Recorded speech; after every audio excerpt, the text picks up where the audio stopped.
Oh, hi there. I've been incredibly curious about Toxic ever since that trailer dropped recently, but I've also been incredibly skeptical.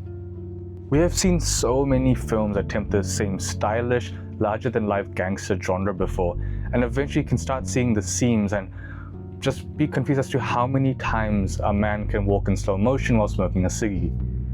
Then there is Yash himself. I like Yash, but can he actually pull off this character with actual shades and character traits, or is it just going to be Rocky Bhai in an even bigger suit?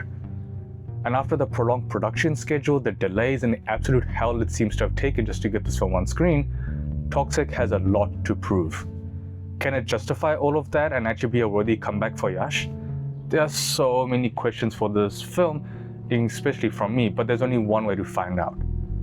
I'm going to watch this film in Kannada, its original language, alongside English. Do I understand Kannada? No, absolutely not. Am I going to spend the next 3 hours aggressively staring at English subtitles because I hate dubbing? Absolutely. So this is YHM Creatives, and this is my review of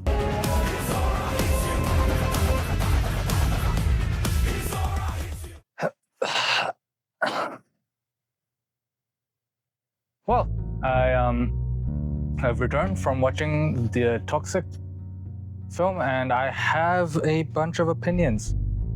So this is going to be very different from my normal videos. It's going to be far more me talking to you and just discussing how I felt about the film. So more impressions rather than a full-on review. This is just my thoughts.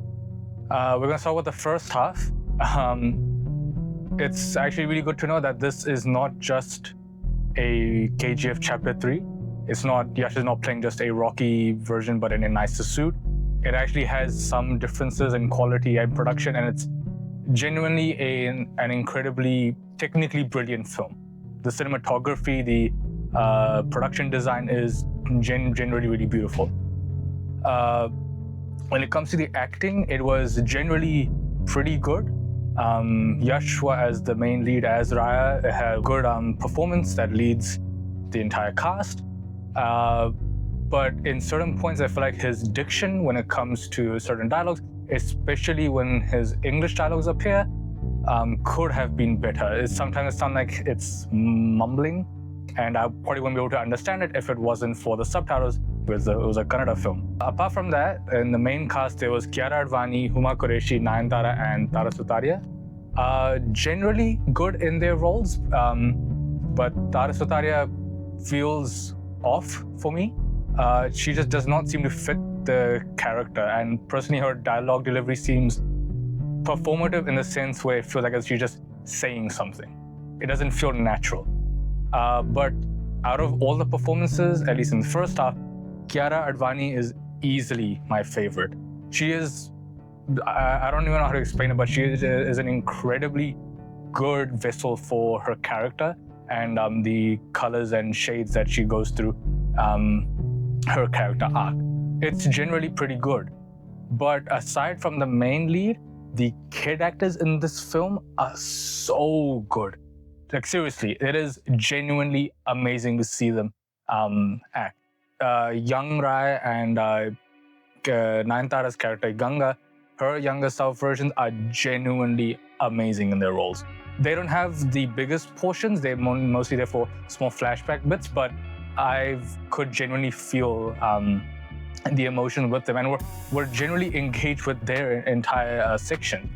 Whoever played Raya's younger version was genuinely great, and also caused me to have have a gasp moment during one of the sequences. It was great. Apart from that, the action scenes were not so bad. There were good moments in them, and there were some good moments of choreography, especially considering that they had 4 action directors, it seems. But it felt like in certain bits there's a lot too many quick cuts, so you couldn't really understand what's going on. It feels it just doesn't feel fluid. Apart from that, the first half I genuinely did enjoy, but I could feel that it felt like a bunch of sequences that were stitched together rather than a cohesive first half.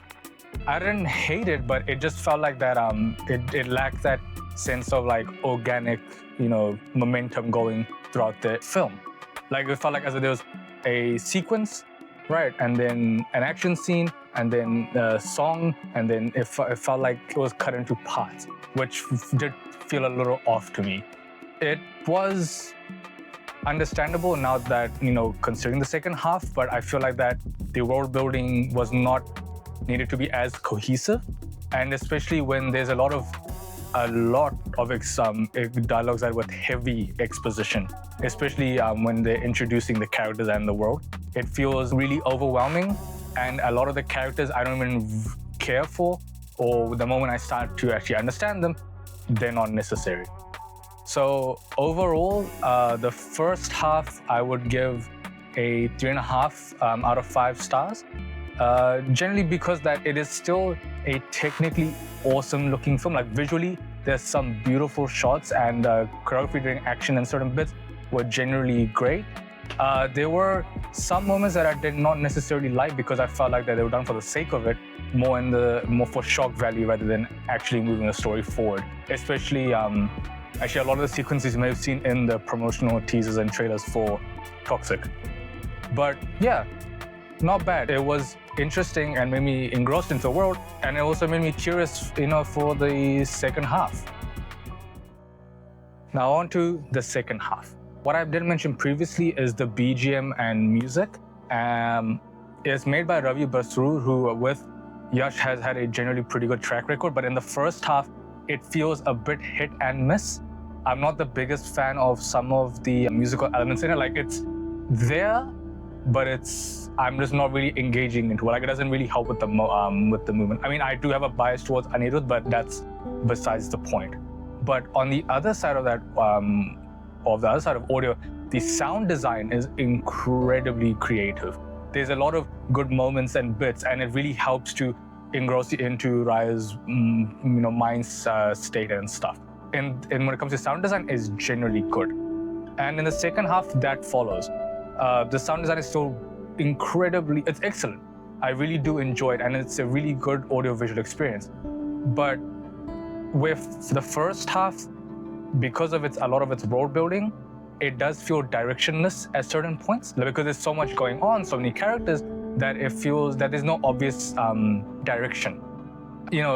That's something that truly takes me out of the first half, but the second half is far more laser focused on what it's trying to say, and makes it more engaging for me, and I feel like for the audiences.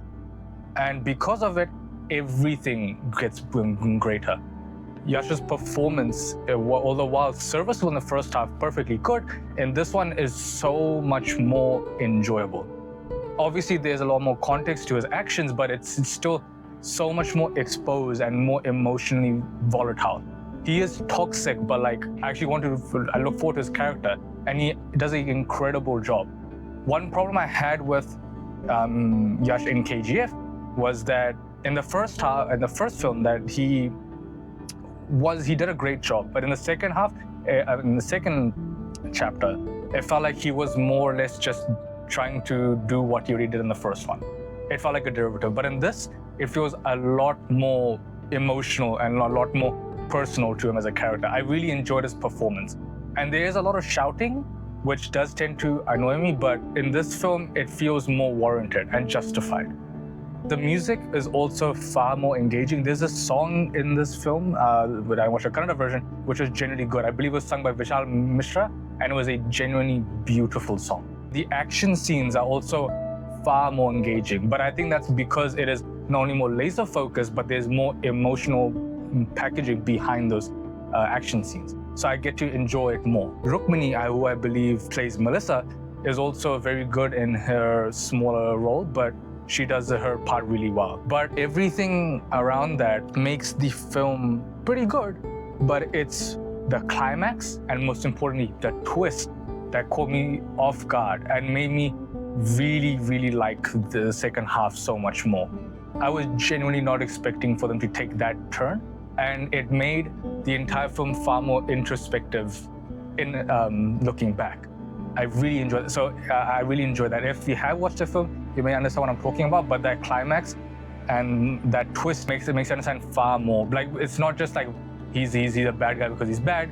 He actually gives you some perspective, and that's really interesting. And because of that, it really does make the film a whole lot more enjoyable, especially with that laser-focused direction, the visual language still being amazing, the sound design being incredibly good, and it just being far more engaging now that the world building and the, why everything is so moves out of the way. Now, Toxic is not a perfect film. There are definitely some elements that I feel do impact it to make it into a film that everyone has to watch. As a gangster genre film, I feel like we have been essentially smothered by how many wannabes there are that are trying to copy KGF and Pushpa and all these types of films. Toxic does carve out its own identity. It is far more introspective and more philosophical, I believe, especially towards the end, but it doesn't really remove itself from that shadow. There's a lot of moments that I feel like is done for the sake of it in order to make it more shocking rather than actually moving the plot forward, as I mentioned previously. Another problem I feel is that the most engaging elements, as you've mentioned, as you've seen with the twin roles, which I feel is the best part of the film, gets introduced not quickly enough. They spend a little too much time on building the world and the characters. And while I understand why, I still feel like that they could have cut at least 15 to 20 minutes of the first half, actually maybe even half an hour of the first half, to essentially introduce the more engaging elements. Yash is good, but I feel like that a lot of the moments just essentially go towards aura farming for his character, which is fine. He is the lead and whatnot, but it kind of undermines him as a character who is genuinely just not a good person. So I feel like that it can be kind of a mismatch when, they're showing him as an incredibly toxic and vile individual, but then also being like, oh my God, this guy's a badass. I want to, be this cool. It's weird. And then there's also the problem with the production design. The production design is actually generally really good, but you still can never really get rid of the feel that it's a set. Like, it doesn't really fully immerse you, whether that is through the color grading or just how it looks on screen and sometimes the cinematography. It can feel just slightly off. I think we all may be spoiled considering how well they did in a film like Dhurandhar, but especially considering that the budget is around 500-600 crores, I would have expected a little bit better. Overall, after leaving this film, I just wanted a little more. Personally, I enjoyed KGF Chapter 1 and 2. I watched the second one in theaters, and considering that the second one came out close to 45 years ago, I was expecting just a little bit more from this film. Toxic is an incredibly interesting experiment considering what it's trying to say and what it's trying to do in a saturated genre like these gangster films. And Yash, especially in the second half, does an incredibly awesome job in just being such a twisted and character with so many gray shades and negative shades, especially with this younger version. I just feel that they could have done a little bit more because it's like really close to being a home run, but it's those small vital elements that does not do it for me. Overall, I think it is a one-time watch, especially in theaters, just for purely the visual experience. I really enjoyed that. But if you're already someone who's not really into these types of films, I don't think you're really missing out on much. Overall, out of 5 stars, I think it's a 3.5 to 3.75. Well, guys, this was my review of the Toxic, a fairy tale for grown-ups. I hope, I impacted his decision, both good and bad, to see whether it's worth watching in cinemas. Personally, I don't really regret it. I think it was a fun time in the theaters, despite having a really bad migraine, but that's besides the point. If you like this video, like my review, please join me and like, share, and subscribe. Tell me how you felt about this film, or how you felt about KGF Chapter 1, all that stuff. Are you tired of gangster films? I was trying to get to 100 subscribers by the end of the year, but that's not my objective anymore. I just want to show my content to the rest of the world, whoever wants to watch, and help them make good decisions when it comes to cinema. I like Toxic, but it's it's overall intoxicating. It's not really poisonous, but I just wanted it to be a bit more fun. Thank you for watching. I appreciate you know, my Andi Bandi Shandis.